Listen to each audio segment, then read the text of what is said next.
Nah oke, jadi teruntuk kalian ini ya kan, dimohon ya kan, kalau misalkan pergi-pergi atau mau kemana gitu, istilahnya kalau motornya mau dibawa jalan lah, selalu perhatikan rantai gitu ya kan, rantainya kalau kendor ya udah langsung kencengin gitu.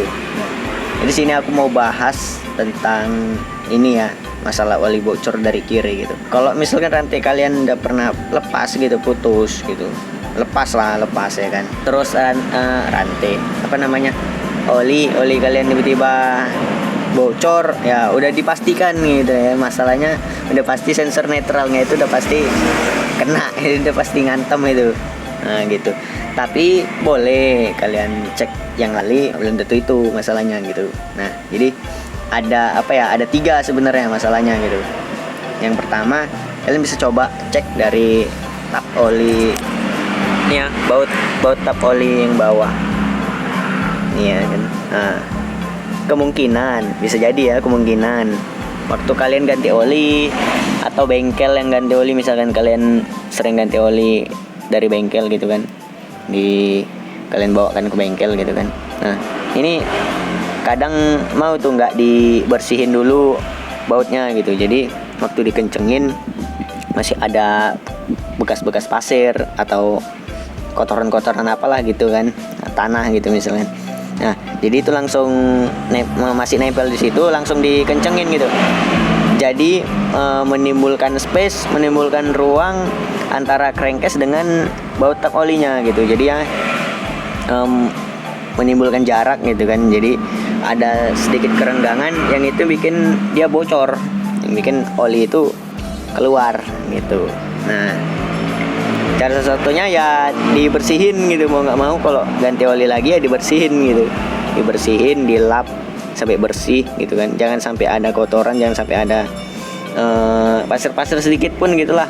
Ini kejepit gitu malah menimbulkan apa ya, space gitu. Yang pertama. Yang kedua, mungkin kalian pernah buka ini bak manet. Nah kalau misalnya kalian buka ini, kalian mau ganti packingnya misalnya packingnya hancur misalkan.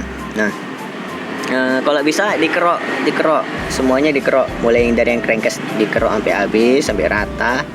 Yang dari bak magnetnya juga dikerok habis gitu, jadi biar dia rata.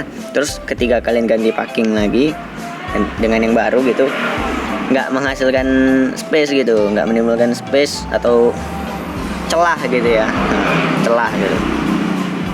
Nah terkadang apa ya, orang ganti langsung ganti aja gitu tapi bekas packing lamanya itu nggak dikerok gitu, jadinya menimbulkan space, menimbulkan celah, yang itu malah justru bikin oli kalian tuh bocor, rembes gitu. Kalau memang kalian ini masih bagus packingnya, pakai aja packingnya yang lama gitu. Tapi kadang-kadang mau juga gini, packingnya yang sebelah ada sisa-sisa sedikit tuh nempelnya di crankcase, sisanya lagi nempelnya di bak magnetnya gitu. Nah jadi itu gimana, apakah harus ganti? Gak usah gitu. Kalau menurut aku ya gak usah ganti, karena itu kan apa namanya, ini packing misalkan ya kan, packing misalkan itu kan yang lepas-lepasannya itu kan kayak ibaratkan jadi satu kesatuan gitu. Kalau ketutup jadi sempurna gitu. Nah justru kalau kalian ganti packing baru, yang ada malah menimbulkan celah di sini misalkan gitu. Nah kalau misalkan packingnya nggak kalian ganti kan jadi ketutup ya, jadi kayak ibaratkan satu pasang gitu, kayak sepasang gitu deh, jadi ketutup rapat, masih rapat sebenarnya gitu, andai kata seperti itu. Tapi kalau memang parah ganti, kalau ganti dikerok dulu gitu. Nah, kalau misalnya masih nggak terlalu parah, masih bisa pakai aja yang lama gitu. Nah jangan dikerok, malah menimbulkan celah nanti gitu. Jadi biarkan aja ada ketutup aja deh seperti itu gitu. Kalau bisa dibersihin dulu pakai tisu. Nah ini baru tutup gitu. Oke, sip. Itu jadi yang pertama itu dari botak oli, yang kedua dari bak magnetnya ya kan, ada menimbulkan celah. Yang ketiga ya sensor netralnya, pasti sensor netral. Jadi kalau yang kasus aku ini sensor netralnya gitu ya. Oke.